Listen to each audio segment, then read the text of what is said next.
Oke baik, Assalamualaikum warahmatullahi wabarakatuh. Halo, nama saya Muhammad Nadar, NIM 2307058083. Jadi di video ini saya akan membahas yaitu 6 struktur data, kelebihan dan kekurangannya, array, stack, queue, linked list, tree, dan graph. Tadi pun kita akan melihat kelebihan list dan array di bahasa pemrograman Python sampai pernyataan nantinya. Jadi langsung aja. Oke.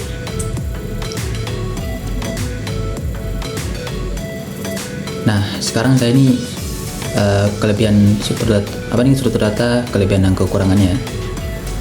Saya buat dalam bentuk tabel. Jadi ada 3 kelebihan, 3 kekurangan setiap struktur data ini. Nah, pertama itu ada array. Jadi array itu akses elemen dengan indeksnya cepat, lalu sederhana dan mudah dipahami. Itu efisien untuk data yang ukurannya diketahui, begitu. Lalu ada kekurangannya. Lalu ukurannya tetap, tidak bisa dinamis, menyisihkan atau menghapus elemen lambat. Habis itu menggunakan memori secara berurutan gitu. Itu array. Lanjut ada stack. Stack itu sederhana, hanya butuh akses pada elemen terakhir. Habis itu efisien untuk fungsi rekursif. Habis itu lanjutnya mudah diimplementasikan dengan array atau linked list. Nah, kekurangan itu hanya bisa diakses dari satu ujung top gitu. Tidak fleksibel untuk pengaksesan elemen acak. Habis itu batasan ukuran jika menggunakan array sebagai implementasi. Oke, itu ada tipe data queue. Queue itu sederhana, hanya butuh akses pada elemen awal dan akhir gitu. Habis itu cocok untuk sistem antrian, mudah diimplementasikan dengan array atau linked list. Nah, kekurangannya itu tidak fleksibel untuk pengaksesan elemen acak. Habis itu memerlukan pengaksesan elemen jika menggunakan array, dan memerlukan kontrol tambahan untuk menambah elemen. Nah, selanjutnya ada linked list ya. Linked list itu ukurannya, dengan kelebihannya itu ukurannya dinamis, mudah menambah atau menghapus elemen. Habis itu efisien dan penggunaan memori untuk data besar, cocok untuk data yang berubah-ubah. Nah, itu kekurangannya, akses acak lambat untuk traversing, itu overhead memori lebih tinggi. Nah, tidak efisien dalam penggunaan cache. Lanjut ada tree. Tree ini cocok untuk data hierarki ya. Tree itu kan bisa dianggap kayak pohon itu, hierarki. Habis itu mendukung traversal yang cepat, efisien untuk pencarian kayak binary search tree gitu. Nah, habis itu kekurangan itu memerlukan keseimbangan untuk performa optimal. Overhead memori lebih tinggi, tiap node punya pointer. Nah, dan traversal bisa lambat untuk pohon besar itu. Lanjut ada graph. Kelebihan itu cocok untuk hubungan kompleks antar elemen ya, contoh jaringan sosial gitu. Jadi graph ini bentuknya kayak jaringan. Itu mendukung berbagai traversal dan efisien untuk representasi hubungan. Nah, kekurangan itu overhead memori besar untuk graph besar. Memorinya itu besar. Habis itu kompleks untuk mengimplementasikan dan mengelola operasi tertentu, misal pencarian jalur terpendek, bisa mahal secara waktu gitu. Jadi secara singkat, array struktur data linear atau array itu struktur data yang linear yang menyimpan elemen-elemen secara berurutan gitu. Nah, ini cocok untuk digunakan di mana ukuran data diketahui sejak awal dan akses cepat ke elemen diperlukan. Nah, itu kalau stack struktur data itu pivot, simple sort, yang hanya memungkinkan akses pada elemen terakhir. Jadi ini berguna untuk pemrosesan yang membutuhkan rekursif atau operasi yang terkait dengan urutan terbalik. Nah, kalau queue itu struktur data first in first out ya, yang memungkinkan akses pada elemen pertama dan terakhir. Nah, ini cocok digunakan dalam sistem antrian seperti pada pencetakan atau pemrosesan tugas. Nah, lanjut ada linked list. Jadi linked list ini struktur data yang dimana tiap elemen itu disebutnya node, jadi berisi data dan pointer ke elemen berikutnya. Jadi ini berguna untuk data yang sering bertambah atau berkurang gitu. Nah, kalau tree struktur data hierarki yang cocok untuk mengimplementasikan data yang memiliki hubungan berjenjang ya, seperti binary search tadi. Ini salah satu jenis tree efisien untuk pencarian data yang berurut. Nah, kalau graph struktur data yang merepresentasikan hubungan antara elemen. Nah, cocok untuk data yang kompleks seperti jaringan atau pointer gitu. Oke, lanjut. Nah, sekarang ini perbedaan array dan list ya. nanti kita coba di bahasa pemrograman Python. Jadi array dalam Python adalah suatu data yang disediakan oleh modul array. Jadi kita harus import dulu gitu. Nah, array hanya dapat menyimpan elemen dengan tipe data yang sama, homogen. Misal hanya integer ataupun hanya float gitu. Jadi tipe datanya berbasis number gitu. Nah, sedangkan list adalah suatu data bawaan Python yang bisa menyimpan elemen dari berbagai tipe data heterogen, misal integer, string, float, dan objek lainnya gitu. Nah, sini ada programnya ya. Jadi array lebih efisien dalam penggunaan memori dan lebih cepat saat melakukan operasi matematik, terutama untuk data numerik dengan elemen yang seragam.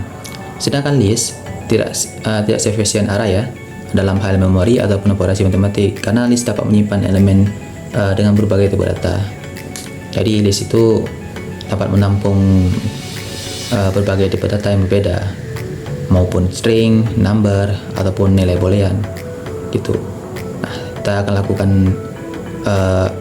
project ya. Jadi nanti kalau membuat array itu kita panggil array, metode arraynya. Oke, ini metode arraynya, lalu kita kasih type kodenya ya, misal float ataupun integer, lalu kita panggil elemennya. Nah, list pun gitu, nanti kita buat dalam kurung siku, dan dalamnya nanti kita isi berbagai tipe datanya. Tadi langsung kita coba. Oke, kita buka kode editornya. Oke, kita ulang ya. Ntar saya besarin dulu. Oke,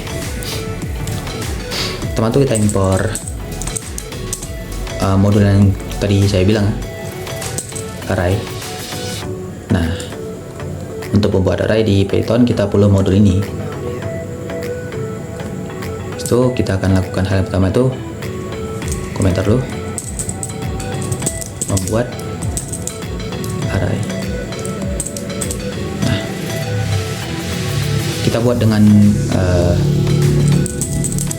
tipe integer ya. Jadi kalau kawan-kawan belum tahu, integer itu bilangan desimal. Oke, kita buat variabel awal namanya array, lalu kita panggil arraynya, modul array maksudnya, kita panggil metode array. Nah, kita buka kurung. Nah, kalau kita pilih integer tuh yang ini. Nah, ini tuh merepresentasikan bahwa ini tipe data integer itu, array ini tipe data integer itu. Buka kurung siku. Nah, di sini kita isi integernya. 1, 2,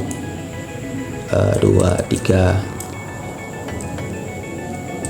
4 dan 5. Nah, 5 aja dulu. Oke. Coba kita print ya.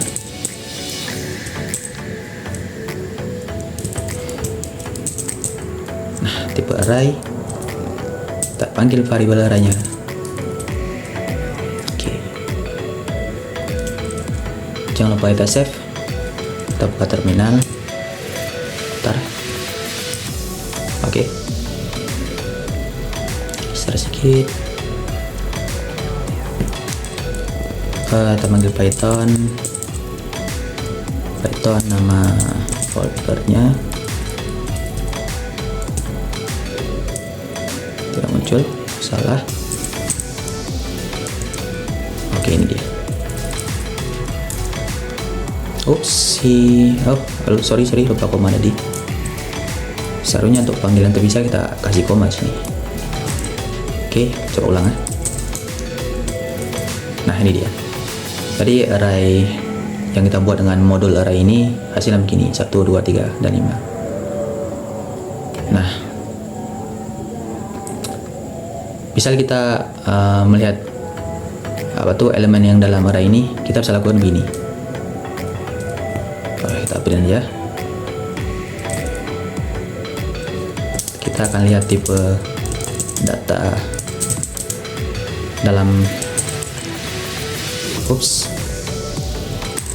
elemen array ini ya. Nah, kasih koma, kita lakukan begini. Kita buka kurung siku, lalu kita kasih type aus, typenya untuk mengecek. Buka kurung lagi, kita kasih parameter x. Nah, lalu kita lakukan pengulangan menggunakan for. Oke, X yang ada di dalam array ini ya, array ini kita panggil arraynya. Nah begini, kita cek tipenya lalu kita lakukan pengulangan setiap array ini. Jadinya kita save dulu, kita panggil. Oke, ini dia. Nah ini kan bisa lihat tipe datanya itu integer semua nih. Setiap tipe data ini yang ada di dalam array yang kita buat tadi ya. Oke. Bentar. Ini aja. Oke, lanjut. Oh, jangan dihapus biarin ya. Oke, lanjut kita akan sekarang kita akan buat list. Kita lihat perbedaannya apa itu. List itu bisa menampung berbagai tipe data ya. Kita panggil variabel data, masalah ls. Oke, data ya, data list. Nah, kita buka koneksiku. Seperti yang mungkin ke kawan-kawan yang ikut video awal saya, nah lihat data di awal tuh bisa 1, 2. Nah, kita bisa kasih nilai pecahan 2,5, bahkan string Python type ya. Ups. Nah, Python bahkan boolean nih. Nah, bisa lihat kan kalau list itu bisa menampung banyak tipe data. Jadi kenapa apa tuh? Jadi kenapa kalau array itu jauh lebih cepat? Nah, lanjut kita akan coba keluarkan ya.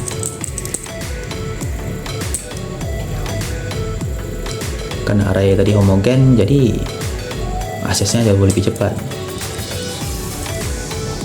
Kalau list ini seperti yang saya bilang tadi heterogen ya. Kita akan lakukan begini untuk membuat enter ya. Nah, kita tulis list, lalu kita panggil variable listnya data list. Oke, yang ini saya tutup dulu. Kita akan lihat list saja. Oke, kita panggil. Nah, ini dia. Jadi itu bisa beragam jenis tipe data ya, string, boolean, float maupun integer. Nah, coba kita lihat tipe data elemen yang ada dalam list ini. Tipe data dalam elemen list.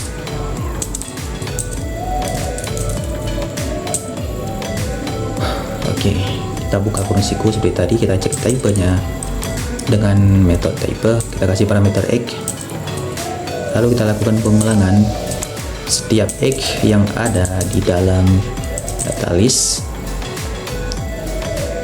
Oke, lupa koneksiku, lupa tutup. Oke, gini aja. Coba kita panggil. Nah, coba kita lihat. Ini hasilnya integer, yang ini nih, satu nih. Lalu ada float, seperti saya bilang tadi, yang 2,5 ini float. Ada juga string dan nilai boolean. Ini kan string dan boolean. Itu, jadi isinya tuh bisa beragam ya di dalam list. Oke, coba kita lakukan pemutihan membuktikan efisiensi. Kita buktikan efisiensi array di dalam operasi matematik. Nah, dalam operasi matematik. Nah, oke, kita buat array, variable array apa? Array square aja. Square. Oke, kita panggil modul array. Ini nih, panggil metodenya, buka kurung. Habis itu kita kembangkan yang integer ya. karena menurut saya jauh lebih mudah aja gitu. Oke, nah kita lakukan sedikit. Kita kasih parameter X, lalu kita panggil bintang 2 kali. Nah, bintang 2 kali ini untuk kuadrat ya, jadi X kuadrat berapa? Kuadrat 2. Nah, begini. Lalu kita lakukan pengulangan for, kita panggil X nya yang ada di dalam array tadi. Nah, array yang kita buat tadi ini di atas ini. Ini dia. Oke, seharusnya begini aja. Coba kita keluarkan.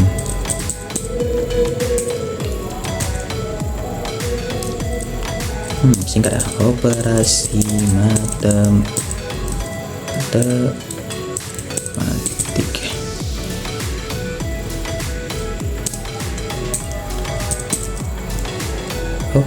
Kuadrat. Nah, oke, kita panggil tipe data tadi itu apa namanya tadi? Sorry, jangan lupa koma, benda error. Aku salah. Begini ya. Nah, yang data ini coba saya matikan dulu. Oke, kita lupa save. Kita panggil ulang. Nah, ini dia. Operasi matematiknya dikuadratkan semua nih. 1 pangkat 2 dengan 1 4 pangkat 2 2 pangkat 2 4 dan 3 serta seterusnya sampai ke 5. Yang 5 nya hasilkan 25 kan, pangkatkan. Oke. Lanjut kita buat yang list ya. Oke. Aduh, males. Ini operasi untuk list, langsung coba power better. lst untuk list square kita panggil. Oke, list square kita panggil model array, kita panggil metodenya lagi seperti tadi. Lalu bukan sorry salah, maksudnya yang list. Nah, begini kita lakukan hal yang sama, kita gunakan parameter x, lalu kita berikan kuadrat, jadi double kali pangkat 2 ya, dikali double kali kasih 2, jadi jadinya itu pangkat 2. Lanjut, lalu kita kasihkan pengursiannya untuk mengecek nanti yang data nih, yang misalnya kalau bukan angka ataupun nilai lain seperti string ini bisa kasih kondisi gitu. Kita gunakan is instance. Nah, ini untuk memeriksa sebuah objek termasuk dalam jenis data tertentu gitu. Nah, kalau parameter pertama ini untuk objeknya, nah parameter selanjutnya itu ribuan datanya. Objeknya ini yang kita kasih taruh ini adalah x. Kita buka kurung lagi ya, kita panggil integer, dan float. Untuk data yang kita cek nih integer dan float. Salah ya, float. Oke. Lalu kita berikan else. Ini error, coba taruh tutup dulu.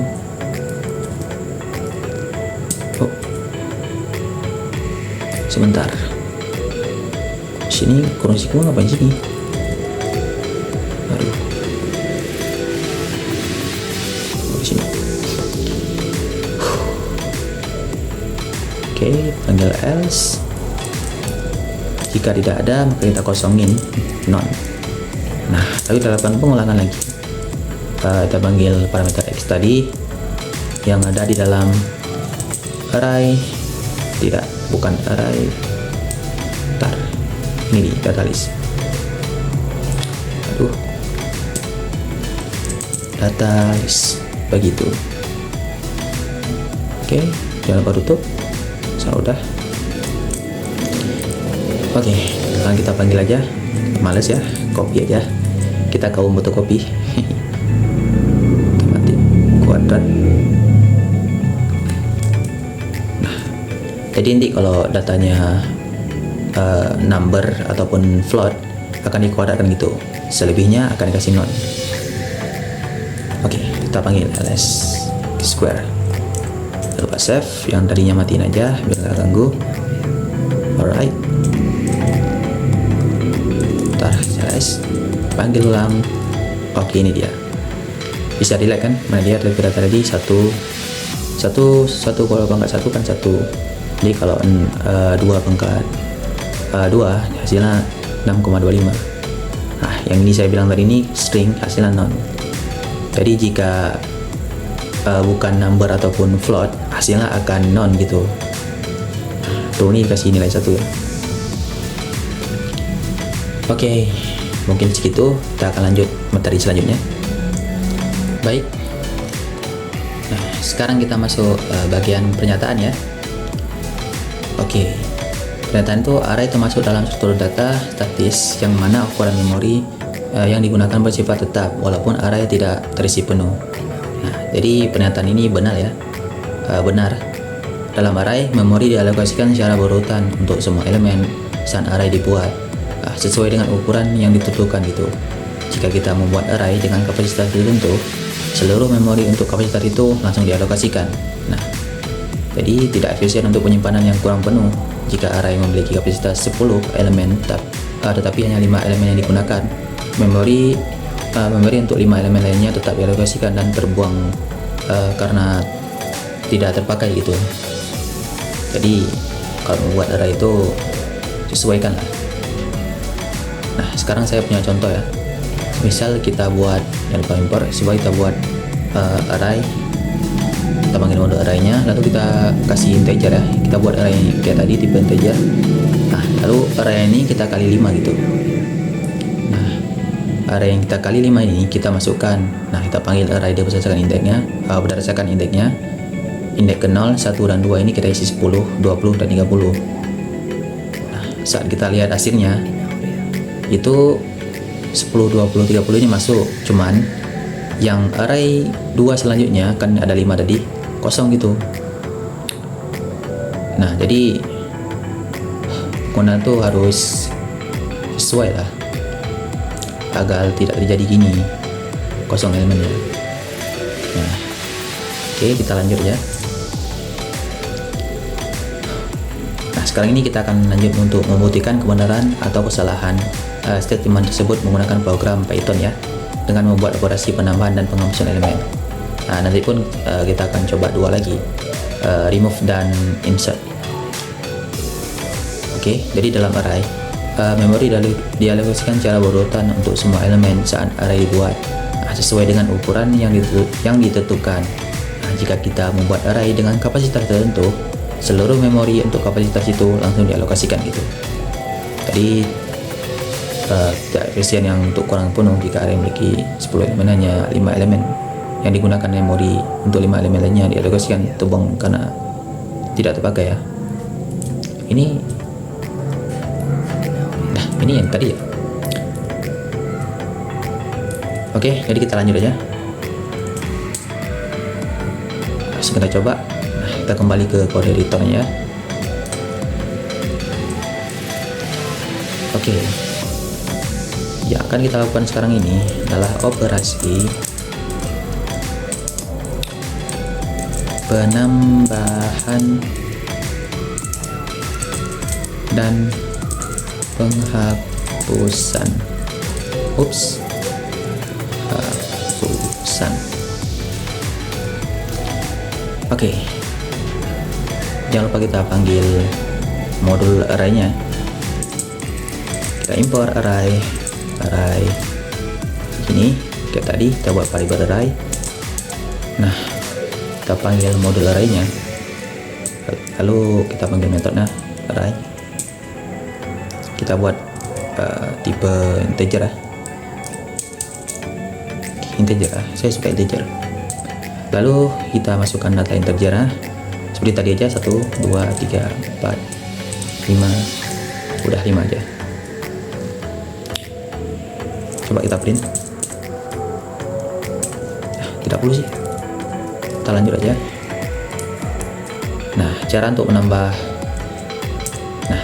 menambah elemen baru itu cara begini. Kita panggil variable arraynya, kita kasih metode append.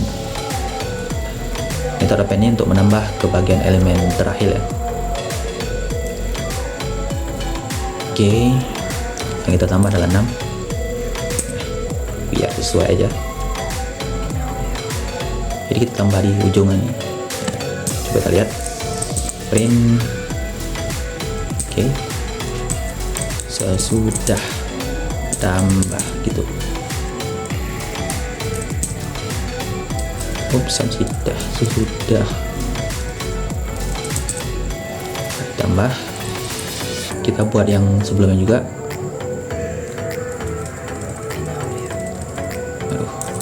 Sebelum ditambah. Oke. Nah, kita panggil arraynya yang kedua juga, kita panggil arraynya stringnya keluar. Oke lah. Nah, coba kita lihat. Dan tadi kita press ini ya. Ini dia. Jadi sebelum ditambah area masih ada 5. Sekarang setelah ditambah hasilnya ada 6 di sini. Oke, lanjut. Kita akan setelah tambah kita hapus ya. Nah, menghapus elemen. Nah, seperti ini cara kita panggil arraynya. Kita panggil method remove. Nah, yang ingin kita remove misalnya adalah nilai kita remove itu berdasarkan indeksnya.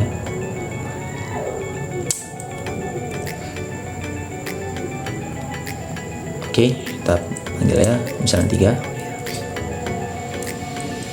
Oke, sudah dihapus. Coba kita lihat ya.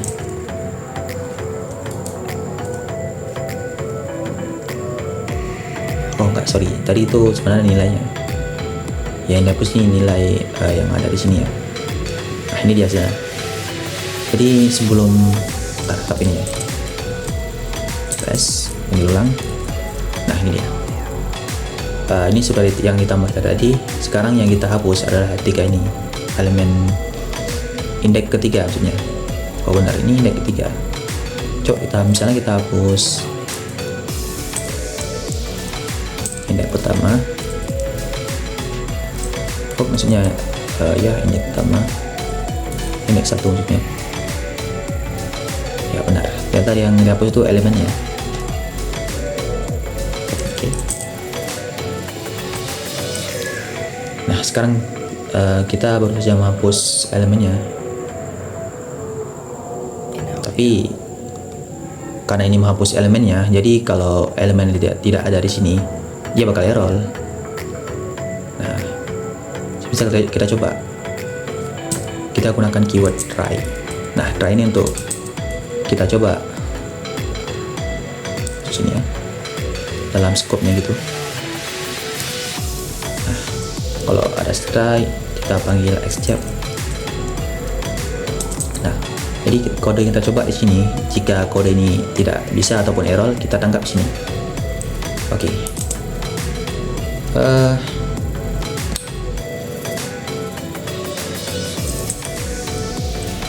Ya, indeks error. Kita kasih alias e, ya singkat aja. Lalu kita keluarkan error. Error. Kita keluarkan errornya. Sorry. Dua seterusnya, koma, begini. Index error is not defined. Kenapa?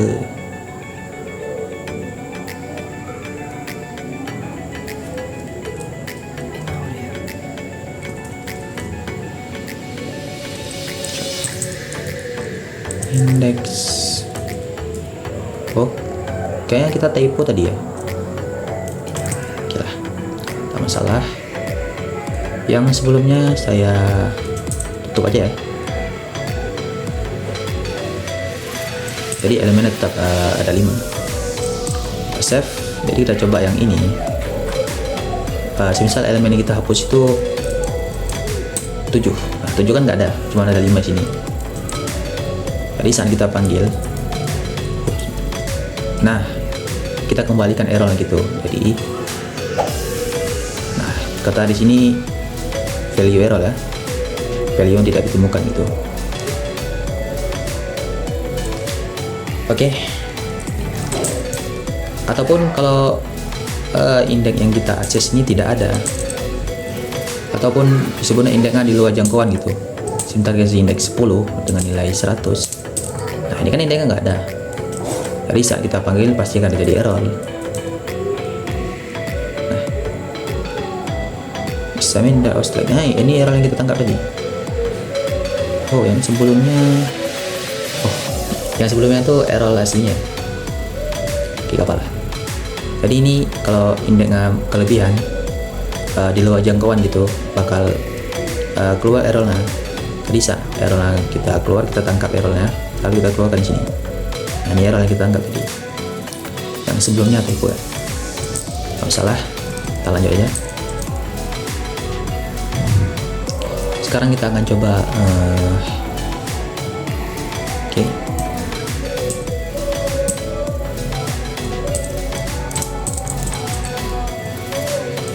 Menambah elemen di posisi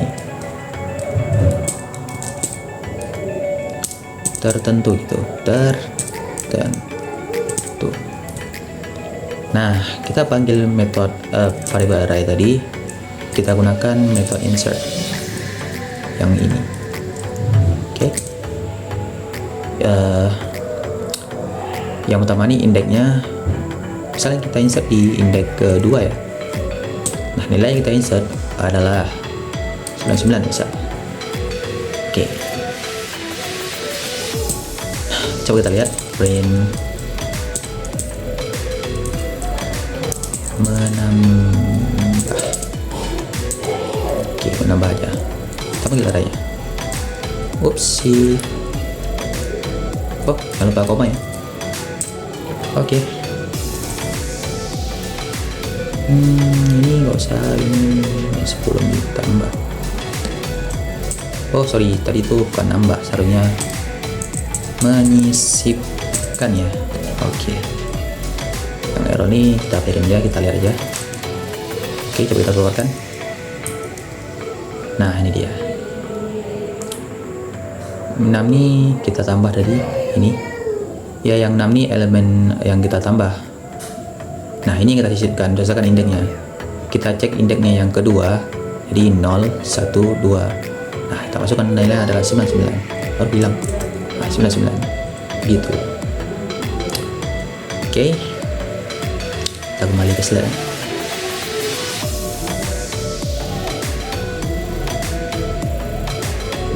Ups. Nah jadi kesimpulan yang kita ambil itu bahwa array adalah struktur data statis, benar dalam arti bahwa array itu memiliki alokasi memori yang tetap saat dibuat. Jadi meskipun Python memungkinkan penambahan dan penghapusan elemen fitur arraynya, array tetap memiliki batasan ukuran memori yang teralokasikan. Jadi selain itu, Python menggunakan manajemen memori internal untuk arraynya. Nah, yang berbeda dari bahasa statis pada bahasa seperti C, Java ataupun Java itu, tetapi mempertahankan batasan kapasitasnya gitu. Oke, jadi sekian dulu dari saya. Lebih dan kurang yang saya mohon maaf. Wabillahi taufiq wal hidayah. Assalamualaikum warahmatullahi wabarakatuh.